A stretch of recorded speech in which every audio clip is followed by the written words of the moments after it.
ഗുരുകരണത്തിലേക്ക് സ്നേഹവന്ദനം. പഞ്ചേന്ദ്രിയങ്ങളിൽ സ്പർശത്തിൻ്റെ സാധ്യത നമ്മൾ വളരെ കുറച്ചാണ് ഉപയോഗപ്പെടുത്തുക.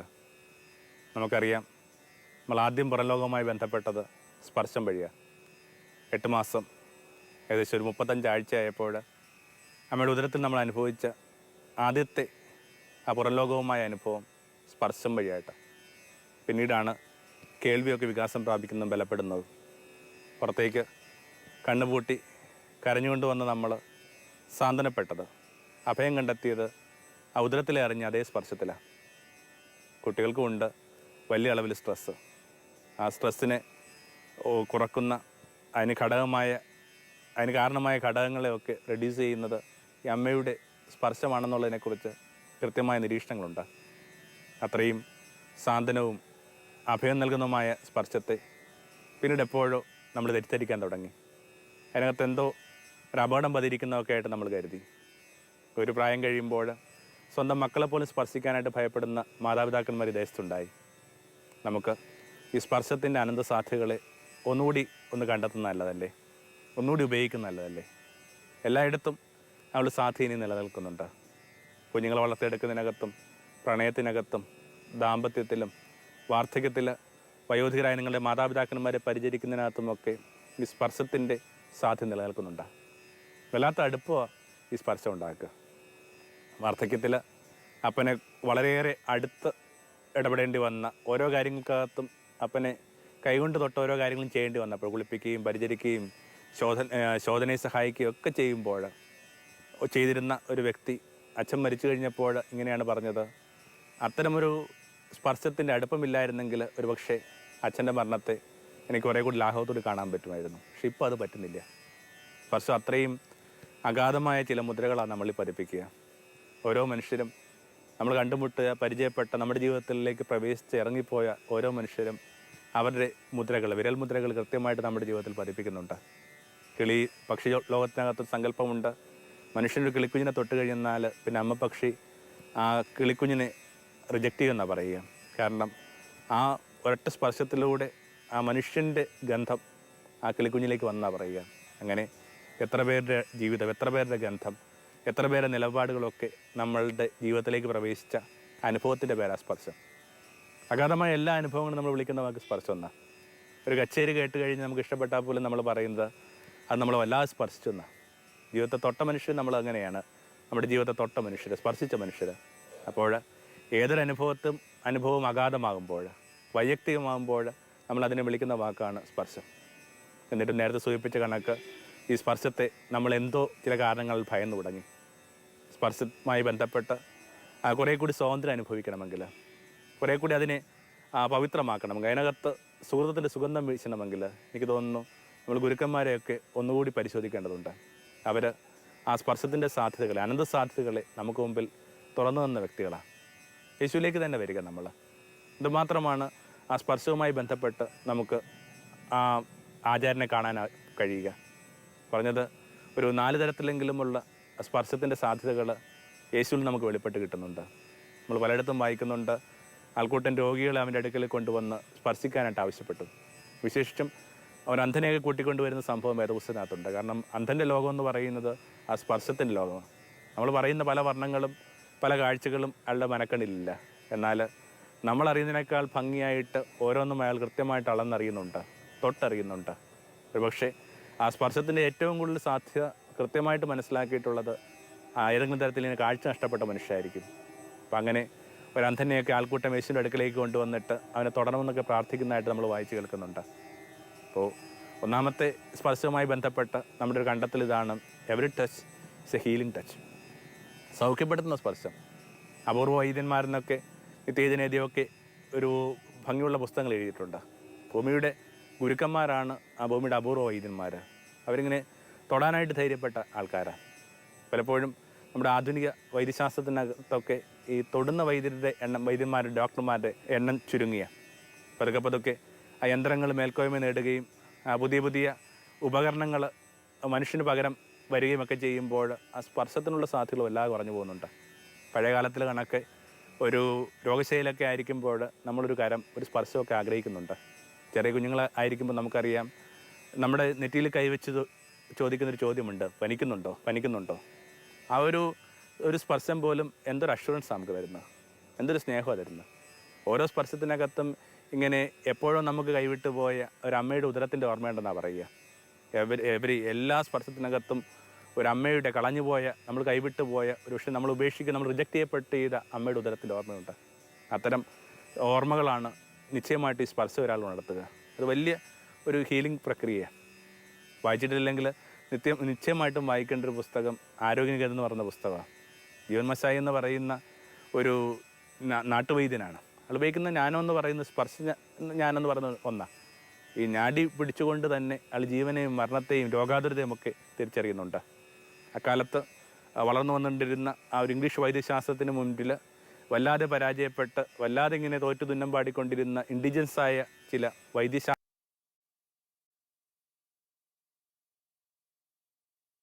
ശാഖകളെ പരാമർശിക്കാനും അതിൻ്റെ മഹത്വം ചൂണ്ടിക്കാട്ടാനും ഒക്കെ വേണ്ടി എഴുതപ്പെട്ടിട്ടുള്ള പുസ്തകം കൂടിയാണത്. ഒരു വൈദ്യൻ്റെ കഥ എന്നതിനേക്കാൾ കൂടുതലായിട്ട് പതുക്കെ പതുക്കെ ആ രോഗിയെ തൊടാൻ ആയിട്ട് മറക്കുന്ന, ഒരു പക്ഷെ അറക്കുന്ന ആ വൈദ്യനെതിരായിട്ടുള്ള ഒരു കുറ്റാരോപണത്തിൻ്റെ പുസ്തകം പോലും ആയിരിക്കണം ആരോഗ്യനികേതൻ എന്ന് വേണമെങ്കിൽ വായിച്ചെടുക്കാവുന്ന. ഇപ്പോൾ കുറേ കൂടി എന്നെ സ്പർശിക്കുന്ന വൈദ്യന്മാർ, പരിചരിക്കുന്ന മനുഷ്യരെ, വൈദ്യന്മാർ മാത്രമല്ലോ രോഗികളെ സ്പർശിക്കുന്നത്. എന്തുമാത്രം രീതിയിൽ വീട്ടങ്കണങ്ങളിലൊക്കെ നമ്മൾ മനുഷ്യരെ, വിശേഷം രോഗാതുരരായവരെ, കിടക്കയിൽ കുരുങ്ങിപ്പോയവരെ ഒക്കെ ഇങ്ങനെ സ്പർശിക്കേണ്ട ബാധ്യതയുണ്ട്. മനുഷ്യരുമായി ബന്ധപ്പെട്ട് ഒന്നിനെയും അറക്കരുതെന്ന് നമ്മൾ മക്കളോട് പറഞ്ഞു കൊടുക്കണം.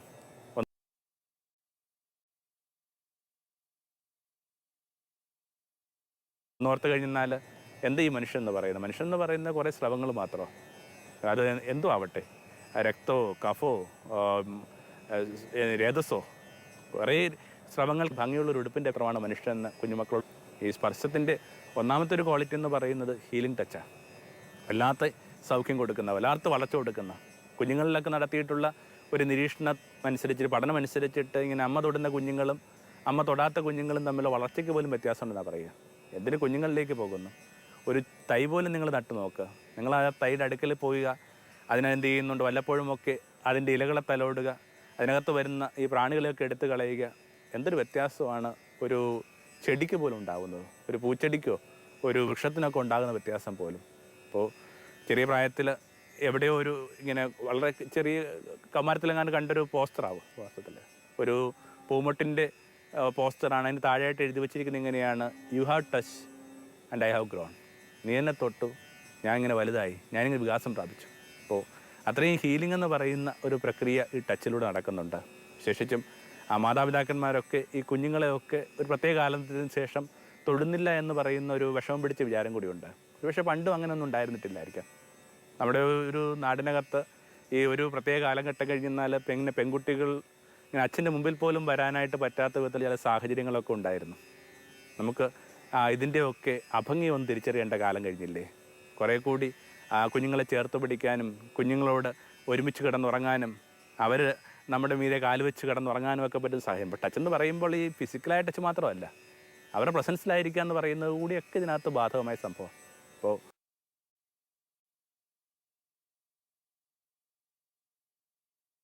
ഒന്നാമതായിട്ട് സ്പർശം എന്ന് പറയുന്നത് ഇങ്ങനെ വളരെ സൗഖ്യം തരുന്ന ഒന്നാണ്, വളരെ വളർത്തുന്ന ഒന്നാണ്. രണ്ടാമതായിട്ട് സ്വാഭാവികമായിട്ട് ഈ യേശു ഉപയോഗപ്പെടുത്തുന്നത് ഇങ്ങനെ ആശീർവാദം, കുഞ്ഞുങ്ങളെ തൊട്ട് ആശീർവദിക്കും. സിദ്ധന്മാർക്കും ഋഷികൾക്കും ആചാര്യന്മാർക്ക് വേണ്ടി മാത്രമുള്ളതായിട്ട് കരുതി വെക്കരുത്. മനസ്സിൽ നന്മയുള്ള ഏതൊരാൾക്കും ഒരു ആശീർവാദം കൈമാറാവുന്ന. ചെറിയ പ്രായത്തിൽ ചേട്ടൻ്റെ കുഞ്ഞുങ്ങൾ കണ്ടിട്ടുള്ളൊരു ശീലം ഇപ്പോൾ അതിൻ്റെ ഒരു ഭംഗി മനസ്സിലാകുന്നുണ്ട്.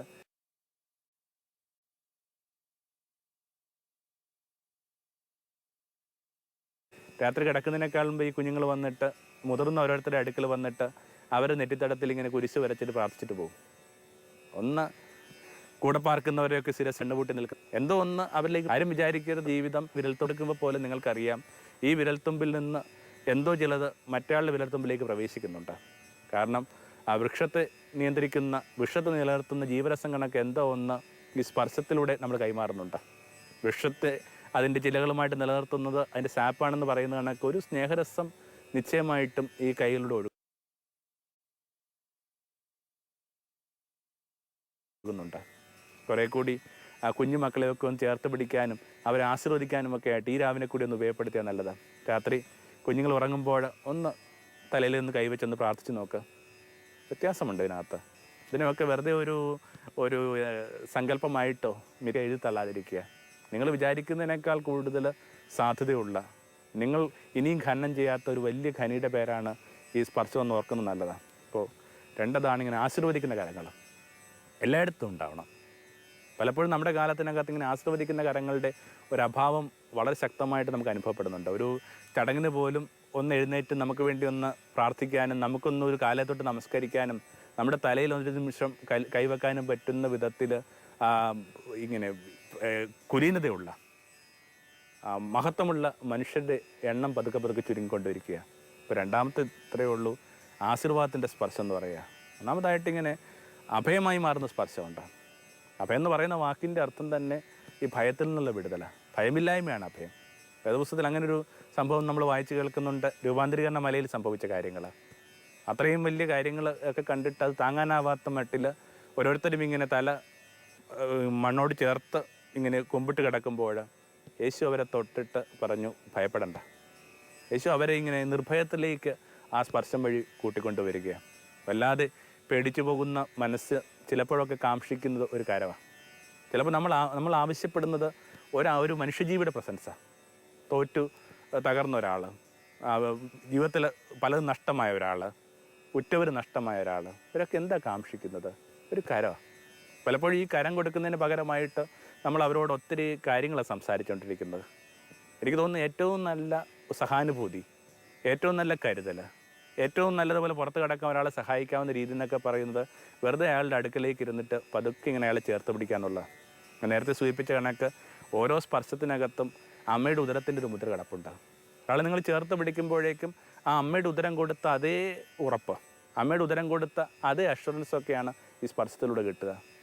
ചിലപ്പോഴൊക്കെ മനുഷ്യൻ കാക്ഷിക്കുന്നത് ഒന്ന് ചാരി നിൽക്കാനായിട്ടൊരു തോളിനെ.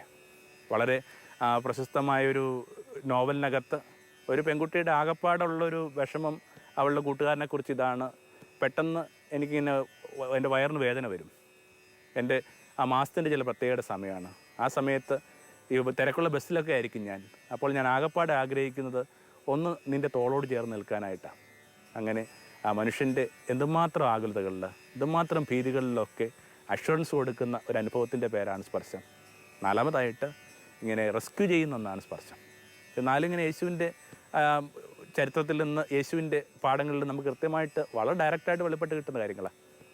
ഇങ്ങനെ നമുക്കറിയാം, ഇങ്ങനെ പീറ്റർ യേശുവിനെ കണ്ടിട്ട് കടലിന് മീതെ ഇങ്ങനെ നടന്നു വരികയാണ്. എന്നാൽ പെട്ടെന്നൊരു സെക്കൻഡ് കൊണ്ട് ഈ മനുഷ്യൻ ഇങ്ങനെ താഴോട്ട് മുങ്ങി തുടങ്ങുമ്പോൾ യേശു അയാൾക്ക് ഇങ്ങനെ കരങ്ങൾ നീട്ടിട്ട് അയാളുടെ കൈക്ക് പിടിച്ച ആൾ ഉയർത്തിയ. എന്നും ഈ സ്പർശം പുറത്തു കൊണ്ടുവരാനായിട്ടുള്ള ഒന്നാണ്. എവിടെയൊക്കെ മനുഷ്യൻ ഇങ്ങനെ അഗാധ ഗർത്തങ്ങളിലേക്ക് പായുന്നുണ്ട്, അവന് പോലും പിടിയില്ലാത്ത കാണാക്കയങ്ങളിലേക്ക് മുങ്ങിപ്പോകുന്നുണ്ട്, അവിടെയൊക്കെ ഒരു കൈ ഇങ്ങനെ ഇട്ട് കൊടുത്തു കഴിഞ്ഞെന്നാൽ, കൈ നീട്ടിക്കഴിഞ്ഞെന്നാൽ ആ കയ്യിൽ പിടിച്ച് എത്ര പേര് പുറത്തേക്ക് വരും? ഇത് വളരെ ഡയറക്റ്റായ ഒരു സ്പർശവുമായി ബന്ധപ്പെട്ട വിചാരങ്ങളാണ്. ഇനി ഇത്രയും നേരിട്ടല്ല, സ്ട്രെയിറ്റ് അല്ലാതെ സ്പർശത്തിന് വേറെ ചില അർത്ഥമുണ്ടല്ലോ. കാരണം നമുക്കറിയാം, അസ്പർശിത എന്ന് പറയുന്നത് വലിയ പാപം.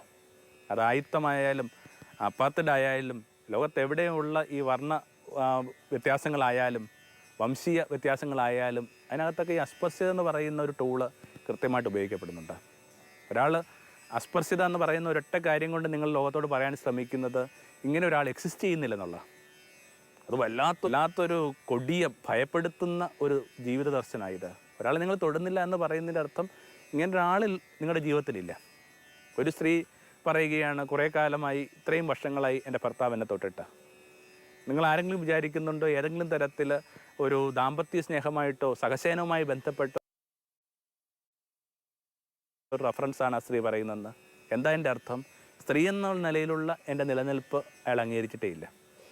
ഇപ്പോൾ സ്പർശനം ഇല്ല എന്ന് പറയുന്നില്ലെന്ന് തന്നെയുള്ള നമ്മളൊരു പെൺകുട്ടിയുടെ വർത്തമാനം ഇങ്ങനെ വല്ലാതെ ചങ്കിനെ തൊട്ടു, എനിക്ക് ശരീരമുണ്ടെന്ന് എനിക്ക് ഓർമ്മിക്കാൻ പോലും പറ്റാത്ത വിധത്തിലുള്ള സാഹചര്യങ്ങൾ ഞാൻ പെട്ടിരിക്കുന്നത്. എനിക്ക് മനസ്സുണ്ടെന്നും ശരീരമുണ്ടെന്നും പോലും ഓർമ്മിക്കാൻ പറ്റാത്ത സാഹചര്യങ്ങളിൽ നമുക്കിങ്ങനെ ഓർക്കുമ്പോൾ ആ പറയുന്ന വാക്കുകളുടെ ആ ഗുരുത്വം, അതിൻ്റെ ഈ ഗ്രാവിറ്റി നമുക്ക് നന്നായിട്ട് മനസ്സിലാവുന്നുണ്ട്. അപ്പോൾ ഏതൊരു അസ്പർശ്യതയിലും സംഭവിക്കുന്നത് അങ്ങനെ ഒരു സമൂഹമില്ലെന്നുള്ള കാര്യം. ഇങ്ങനെ വംശീയ വർണ്ണ അത്തരം ആയുധങ്ങളൊക്കെ ഇപ്പോൾ ഇല്ലെന്ന് പറയാം. പക്ഷെ എന്നാലും ഈ ആയുധങ്ങൾ പല രീതിയിൽ നിലനിൽക്കുന്നുണ്ട്. പഠിച്ചവരും പഠിക്കാത്തവർക്കിടയിൽ ആയുധമില്ലേ? ഉള്ളവർക്കും ഇല്ലാത്തവർക്കിടെ ആയുധമില്ലേ? കൊച്ചിയിലൊക്കെ ചില ഹോട്ടലുകളുമൊക്കെ ആയിട്ട് ബന്ധപ്പെട്ട് അവിടെ വരുന്ന ഗസ്റ്റിൻ്റെ കാറിൻ്റെ ബ്രാൻഡ് കൃത്യമായിട്ട് നിശ്ചയിക്കപ്പെട്ടിട്ടുണ്ട്. നടന്നു വരുന്ന ഒരാളോ ചെരുപ്പിടാതെ വരുന്ന ഒരാളോ അല്ലെങ്കിൽ ഏതെങ്കിലുമൊക്കെ എന്ത് ചെയ്യുന്നുണ്ട്, ഒരു വളരെ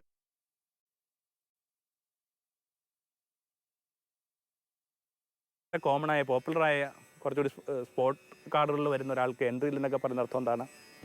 അപ്പോൾ ഇത് ഉള്ളതോ ഇല്ലെന്നുള്ളതല്ല അർത്ഥം. എന്തായാലും ഇങ്ങനൊരു ടെൻഡൻസി നമ്മുടെ സമൂഹത്തിൽ രീതിയിലും പല കാലത്ത് ശക്തമാണ്. പന്തിഭോജനത്തിലൂടെ ശ്രമിച്ചത് ഇത്തരം അസ്പർശ്യതകളാണ്. അതുകൊണ്ടാണ് യേശുവിനെതിരായിട്ട് വളരെ ഗൗരവമായ ഒരു ആരോപണം നമ്മൾ വായിച്ചു കേൾക്കുന്നുണ്ട്. ഇവൻ ചുങ്കക്കാരുടെയും ഗണികളുടെയും പാപികളുടെ കൂടെയും ഭക്ഷണം കഴിക്കുന്നു. അത് കൃത്യമായിട്ട് പന്തിഭോജനം തന്നെ. നമ്മുടെ നാട്ടിലൊക്കെ ഈ അയിത്തം എന്ന് പറയുന്ന ആ ഒരു വലിയൊരു സാമൂഹ്യ തിന്മയെ തോൽപ്പിക്കാനായിട്ട് ഈ നാട്ടിൽ പ്രകാശം കിട്ടിയ മനുഷ്യരും ഏർപ്പെട്ട അത് തന്നെ പന്തിഭോജനം. അപ്പോൾ ഡയറക്റ്റായിട്ടും ഇൻഡയറക്റ്റായിട്ടും യേശു തൻ്റെ കാലത്തെ ശക്തമായിട്ട് തോറ്റിട്ടുണ്ട്. അപ്പോൾ സ്പർശം വളരെ ജെൻറ്റിലായൊരു അടയാളം മാത്രമല്ല, മീഡിയം കൂടി. ഒരു സാമൂഹ്യ ഉദാഹരണത്തിന് ഒരു സമൂഹത്തിൻ്റെ മനസാക്ഷിയെ മോണിറ്റർ ചെയ്യാനായിട്ടൊക്കെ ഉപയോഗിക്കാവുന്ന ഭംഗിയുള്ള ഉപകരണം കൂടിയാണ് സ്പർശം. അങ്ങനെ അതിന് സാമൂഹ്യപരമായ ചില മാനങ്ങൾ കൂടി ഉണ്ടെന്ന് ഓർമ്മിക്കുന്നത് നല്ലതാണ്. നിയമാവർത്തന പുസ്തകത്തിനകത്ത് ഇങ്ങനെ തുടരുതെന്ന് പറഞ്ഞ് പ്രത്യേകം തള്ളിമാറ്റിയിട്ടുള്ള വിളിമ്പിലേക്ക് എറിഞ്ഞിട്ടുള്ള മനുഷ്യരെയൊക്കെ യേശു തൊട്ടെന്നുള്ളിടത്താണ് യേശുവിൻ്റെ ഒരു കാലാതീതമായ പ്രസക്തി, സാമൂഹ്യ പ്രസക്തി. ശേഷം കുഷ്ഠരോഗികളൊക്കെ, ഒരു കുഷ്ഠരോഗിയൊക്കെ ആയിട്ട് ബന്ധപ്പെട്ട് ഒരു 6 അടി അകലം എല്ലാവരും സൂക്ഷിക്കണമെന്നാണ് പറയുക. ഒരുപക്ഷെ ഞാനും എന്നെ കേട്ടുകൊണ്ടിരിക്കുന്ന നിങ്ങളും തമ്മിലുള്ള ഒരു അകലം ഒരു വശത്ത് കുഴപ്പമില്ല. ഈ എല്ലാ വശങ്ങളിലും ഇങ്ങനെ ഒരു 6 അടി എന്നുള്ളത് സങ്കല്പിച്ച് നോക്ക്. നിരത്തിലും അങ്ങാടിയിലും തിരക്കുള്ള ട്രാമിലും ഒക്കെ നമ്മുടെ ഒരു മോഡൽ സങ്കല്പം അനുസരിച്ചിട്ട് ഇങ്ങനെ 6 അടി അകലങ്ങളിൽ ജീവിക്കേണ്ടി വരുന്ന ഒരു മനുഷ്യൻ്റെ തലവരം ശ്രദ്ധിച്ച് നോക്കുക. അതുകൊണ്ടാണ് പലപ്പോഴും ഇങ്ങനെ കുഷ്ഠരോഗികൾ യേശുവിൻ്റെ അടുക്കലേക്ക് വരുമ്പോൾ പറയുന്നൊരു കാര്യമുണ്ട്, നീ ഒരു വാക്ക് പറഞ്ഞാൽ മതി, ഞങ്ങൾ സൗഖ്യപ്പെടും. എന്നിട്ടും അത്തരം എല്ലാ ഇടങ്ങളും നമ്മൾ വായിച്ച് കേൾക്കുന്നുണ്ട്, അവനവരെ തൊട്ട് സൗഖ്യപ്പെടുത്തി. തൊടുക എന്ന് പറയുന്നത് ഒരു പക്ഷേ ഇങ്ങനെ രോഗശാന്തി ശുശ്രൂഷയിലൊക്കെ ചെയ്യുന്ന കണക്ക് മൂർധാവിൽ തലയിൽ കൈവച്ച് ഇങ്ങനെ പ്രാർത്ഥിക്കുന്ന രീതിയല്ല യേശു തൊടുക എന്ന് പറയുന്നൊരർത്ഥം. ആ വാക്കിൻ്റെ കൃത്യമായ അർത്ഥം എംബ്രേസ് ദം, അവരെ ചേർത്ത് പിടിച്ചു, അണച്ചു പിടിച്ചു. ചെറുപ്പത്തിൽ എപ്പോഴോ അമ്മ തൊട്ടതിന് ശേഷം ആരും തൊടാത്ത മനുഷ്യരാണ്. അവരിങ്ങനെ ചേർത്ത് പിടിക്കുന്ന വഴിയായിട്ട് വർഷങ്ങളായിട്ട് അവരുടെ ഉള്ളിൽ അടിഞ്ഞു കൂടിയിരിക്കുന്ന ആ അധമബോധത്തിൻ്റെ ഇങ്ങനെ മഞ്ഞുമലകൾ ആ ചൂടുള്ള സ്പർശനത്തിൽ ഉരുകി ഒലിക്കുക.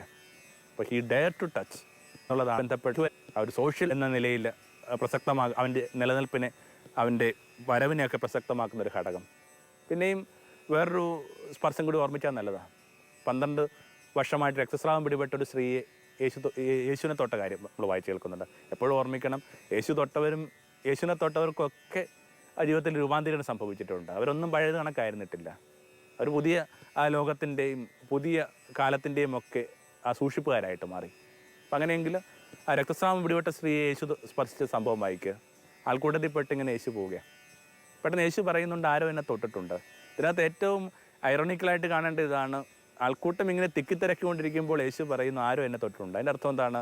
പലപ്പോഴും നമ്മൾ തൊടുന്നു കരുതുന്ന പല മനുഷ്യരും നമ്മൾ തൊടുന്നില്ല. ഫിസിക്കലായിട്ട് കുറേ പേര് നമ്മളോട് ചേർന്ന് നടക്കുന്നുണ്ടാകും, ചങ്ങാതിമാരുണ്ടാവാം, ഗാർഹിക ബന്ധങ്ങളുണ്ടാവാം, തൊഴിൽശാലയിൽ സഹപ്രവർത്തകരുണ്ടാകാം. ഇവരൊക്കെ വിചാരിക്കുന്നത് നമ്മളെ തൊടുന്ന അല്ലെങ്കിൽ നമ്മളവരെ തൊടുന്നുള്ള. എന്നിട്ടോ നമ്മൾ തൊടുന്നു കരുതുന്നതും നമ്മളെ തൊടുന്നു കരുതുന്നവരുമായ പലരും വാസ്തവത്തിൽ നമ്മളെ തൊട്ടിട്ടേയില്ല. അതുകൊണ്ടാണ് പത്രോസ് സംഭരിക്കുന്നത്, ആരാ നിന്നെ തൊടാത്തത്? ഒരു നിരത്തിലൂടെ വളരെ പ്രഭയുള്ളൊരു ഗുരു നടന്നു പോകുമ്പോൾ ആൾക്കൂട്ടം അയാളുടെ മീതെ ഇങ്ങനെ തിരക്കിക്കൊണ്ടിരിക്കുമ്പോൾ ആരാ നിന്നെ തൊടാത്തത്?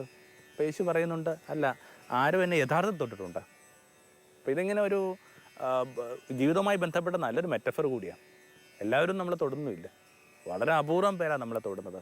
എന്നിട്ട് യേശു പറഞ്ഞു, ശക്തി എന്നിൽ നിന്ന് പ്രവഹിച്ചതായിട്ട് ഞാൻ അറിഞ്ഞു. അതിങ്ങനെ വളരെ ജൈവികമായ അനുഭവം.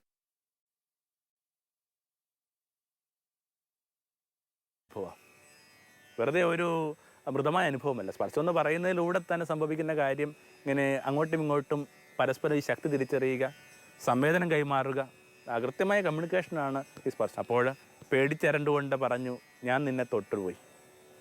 ഇത്രയും പേടിച്ചരണ്ട് അവൻ്റെ മുമ്പിൽ വന്നിട്ട് അങ്ങനെ വാവിട്ട് കരഞ്ഞ് പറയാനായിട്ട് അവളെ പ്രേരിപ്പിച്ചത് എന്താണ്?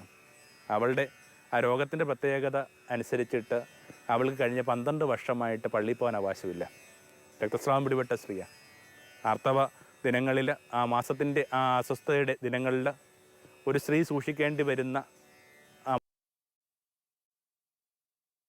മാമൂലുകളെക്കുറിച്ച് ലോകത്തുള്ള എല്ലാ മതങ്ങൾക്കും ഏതാണ്ട് തുല്യമായ ധാരണയുള്ള നിയമാവർത്തനത്തിനകത്തൊക്കെ ആ ദീർഘമായ അധ്യായൻ്റെ ശുദ്ധിയെക്കുറിച്ച് നമുക്ക് പള്ളിയിൽ പോകാനായിട്ട് അവസരമില്ല തൊട്ട് നിൽക്കുന്നത്. എന്താ അതിൻ്റെ അർത്ഥം? കഴിഞ്ഞ കാലങ്ങളായിട്ട് പുരുഷ കേന്ദ്രീകൃതമായ പുരുഷാഭിമുഖ്യമുള്ള ഒരു മതവും സമൂഹവും എഴുതിയ മാമൂലുകളുടെ പൊളിച്ചെഴുത്ത്. കൈനിറയെ ചോരയുമായിട്ട് നിങ്ങൾക്ക് ഏത് മദ്ബഹയിലും കയറിച്ചല്ല. ശത്രുവിൻ്റെയോ മിത്രത്തിൻ്റെയോ, മിക്കവാറും അത് മിത്രത്തിൻ്റെ തന്നെ ആയിരിക്കും. ഏത് ശ്രീകോവിലും ചെല്ലാം. എന്നാൽ ഓരോ മാസവും ഒരു 12 വയസ്സ് തൊട്ട് ഇങ്ങനെ കാൽവരി കയറുന്ന, ഭൂമിയുടെ നിലനിൽപ്പിന് വേണ്ടി കാൽവരി കയറുന്ന എൻ്റെ മകൾ, പെങ്ങൾ എന്തുകൊണ്ട് പള്ളിയിൽ പോയിക്കൂടാ? ഇപ്പോൾ സ്ത്രീ സൗഹൃദമില്ലാത്ത പുരുഷൻ തൻ്റെ മാത്രം ശുദ്ധിക്ക് വേണ്ടി കരുതി വച്ചിരുന്ന ഭംഗിയില്ലാത്ത ചില നിയമങ്ങളിൽ പൊളിച്ചെഴുത്താൻ സംഭവിക്കുക. അപ്പോൾ ഈ സ്പർശം എന്ന് പറയുന്ന ഒരു വലിയൊരു അടയാളത്തെ യേശു എന്തൊക്കെ മാനങ്ങളിലേക്കാണ് കൂട്ടിക്കൊണ്ട് പോവുക. ദിവസത്തിലെ ഏറ്റവും ഭംഗിയുള്ള 2 സ്പർശം കൂടി പറഞ്ഞിട്ട് നമുക്ക് ഈ വിചാരത്തെ അവസാനിപ്പിക്കാവുന്നേ ഉള്ളൂ. ഒന്ന്, ആ തിരുവത്താഴ മേശയിൽ സംഭവിച്ച കാര്യമാണ്. തിരുവത്താഴ മേശയിൽ ഒരാൾ അയാളെക്കുറിച്ച് പറയുന്നത് ഇങ്ങനെയാണ്: ക്രിസ്തു സ്നേഹിച്ചിരുന്ന ശിഷ്യൻ അവൻ്റെ ശിരസ് അവൻ്റെ മാറോട് ചേർന്നിരുന്നു. മാറുന്ന വാക്ക് തന്നെ ഉപയോഗിക്കുക. യേശു പുരുഷനാണ്. ആ പുരുഷൻ്റെ നെഞ്ചിന് വിളിക്കേണ്ട വാക്ക് മാറുന്നു. കൃത്യമായിട്ട് പറഞ്ഞെന്നാൽ ചെസ്റ്റ് എന്നുള്ള വാക്ക് ഉപയോഗിക്കുന്നത്, മാറുന്നുള്ള ബ്രസ്റ്റ് എന്നുള്ള വാക്ക് തന്നെ ഉപയോഗിക്കുക. എന്താ അതിൻ്റെ അർത്ഥം? ഇങ്ങനെ യേശുവിനോട് ഇങ്ങനെ പറ്റിച്ചേർന്ന് കഴിഞ്ഞപ്പോൾ പണ്ടെങ്കോ ഇങ്ങനെ ഇളം പ്രായത്തിൽ അമ്മയുടെ മാറോട് ചേർന്ന് കിടന്ന ഒരാളുടെ ഓർമ്മ ആ ശിഷ്യനിൽ ഉണർത്തപ്പെടുകയാണ്. ക്രിസ്തു സ്നേഹിച്ചിരുന്ന ശിഷ്യൻ എൻ്റെ മാറോട് ചേർന്ന് കിടന്നു. എന്തുമാത്രം ഇടങ്ങളിൽ, പരസ്യ ഇടങ്ങളിലൊക്കെ ഇങ്ങനെ മനുഷ്യൻ കുറേ കൂടി തൻ്റെ ഉച്ചവരെ ചേർത്ത് പിടിക്കണം. മക്കളെ ചേർത്ത് പിടിച്ചുകൊണ്ട് മാതാപിതാക്കന്മാർ യാത്ര ചെയ്യട്ടെ. പ്രണയിനിയെ ചേർത്ത് പിടിച്ചുകൊണ്ട് അവർ യാത്രയ്ക്ക് പോകട്ടെ. അച്ഛനും അമ്മയും ഇങ്ങനെ കൈകോർത്ത് പിടിക്കട്ടെ. പലപ്പോഴും ഇങ്ങനെ സെക്സ്വാലിറ്റി എന്ന് പറയുന്നൊരു കാര്യവുമായി ബന്ധപ്പെട്ട് മാത്രമാണ് മുതിർന്നവർക്കിടയിൽ ഇപ്പോൾ സ്പർശം പരിഗണിക്കപ്പെടുക. വേദപുസ്തകത്തിൽ ആ ഭംഗിയുള്ളൊരു വാക്കുണ്ടല്ലോ, എൻ്റെ കരങ്ങൾ, എൻ്റെ ഇടത് കരം നിനക്ക് തലയിണയാവട്ടെ. ഇടത് കരണം തലയിണയാവുക എന്ന് പറയുമ്പോൾ അതിങ്ങനെ സഹശയനത്തിൻ്റെ ഒരു സെക്സ്വാലിറ്റിയുമായി മാത്രം ബന്ധപ്പെട്ടല്ലോ, അതിങ്ങനെ വലിയൊരു പ്രൊട്ടക്ഷനാണ്. ഇടത് കരം തലയിണയാവെന്ന് പറയുന്ന അർത്ഥം എനിക്ക് സദാ നിന്നെ നോക്കി കിടക്കാനായിട്ട് പറ്റും. നമുക്ക് വളരെയേറെ അടുപ്പമുള്ള ഒരു വീട്ടിലെ അപ്പച്ചൻ മരിച്ചു. ആ അപ്പച്ചനെ കുറിച്ച് അമ്മ പറയുന്നത് ഇങ്ങനെയാണ്: ദീർഘകാലം അദ്ദേഹം ഗൾഫിലായിരുന്നു. എന്നിട്ടോ അദ്ദേഹം പറഞ്ഞതിങ്ങനെയാണ്, അത്രയും വർഷം ഗൾഫിലായിരിക്കുമ്പോഴും അദ്ദേഹം ചെയ്തുകൊണ്ടിരുന്ന ഒരൊറ്റ കാര്യം മാത്രമാണ്, രാത്രി കിടക്കുമ്പോൾ തൻ്റെ ഭാര്യ തൻ്റെ ഈ കൈത്തണ്ടയിലുണ്ടെന്നുള്ള സങ്കല്പത്തിൽ അല്ലെങ്കിൽ കൈ നീട്ടി കിടക്കും. പിന്നീട് ഈ ഇടത് കൈ നീട്ടിക്കിടക്കുക എന്നുള്ളത് അയാളുടെ ഒരു ശീലമായിട്ട് മാറി. രതിയിലോട്ട് മാത്രം ചുരുങ്ങുന്ന ഒരു സ്പർശം എന്തുമാത്രം അനന്തസാധ്യതയുള്ള അതിൻ്റെ ആകാശത്തെ ചുരുക്കുന്നുണ്ട്. അപ്പോൾ കുറേ കൂടി ഭംഗിയുള്ള സ്പർശ ബോധങ്ങൾ എല്ലാത്തിലും ഉണ്ടാവട്ടെ. അതിന് നല്ലൊരു ഉദാഹരണം നിശ്ചയമായിട്ട് ഈ ചങ്കോട് ചേർന്നിരിക്കുന്ന ശിക്ഷ ഭംഗിയുള്ള, ഓർക്കുമ്പോൾ ഉള്ളിലേക്ക് ഈർപ്പം വരുന്ന ഒരു വിചാരമാണിത്. പിന്നെ സുവിശേഷം അവസാനിക്കുന്ന അങ്ങനെ തന്നെയാണല്ലോ. ഉത്ഥാനത്തിന് ശേഷം ഒരാൾക്ക് ആ യേശുവിൻ്റെ ഉത്ഥാനത്തെക്കുറിച്ച് കുറച്ച് ബുദ്ധിമുട്ടൊക്കെ ഉണ്ടായി. അയാൾ പറയുന്നത് എന്താണ്? ഞാനവനെ തൊട്ടാലേ വിശ്വസിക്കുകയുള്ളൂ. അപ്പോൾ തൊടലാണ് യാഥാർത്ഥ്യം, ബാക്കിയുള്ളതൊക്കെ ഭാവന. എന്നിട്ടോ അയാൾ യേശുവിനെ തൊടുന്നുണ്ട്. ആ ഒരൊറ്റ സ്പർശത്തിൽ നിന്ന് ലോകത്തിലേക്ക് ഏറ്റവും ഭംഗിയുള്ള വിശ്വാസ പ്രമാണം ഉറ്റവരെ ഓട്ട് നോക്കുക. നിങ്ങൾക്കും അത് കണക്കുള്ളിൽ നിലവിളിക്കാതിരിക്കാൻ പറ്റില്ല. എൻ്റെ കർത്താവേ, എൻ്റെ ദൈവമേ. വിശേഷിച്ചും നമുക്ക് വേണ്ടി വല്ലാതെ മുറിവേറ്റ ചില ഉറ്റവർ. ജീവിതം പ്രഭാമയം സന്നിധാനം തമോന്മുഖം. ജീവിതം പ്രഭാമയം സന്നി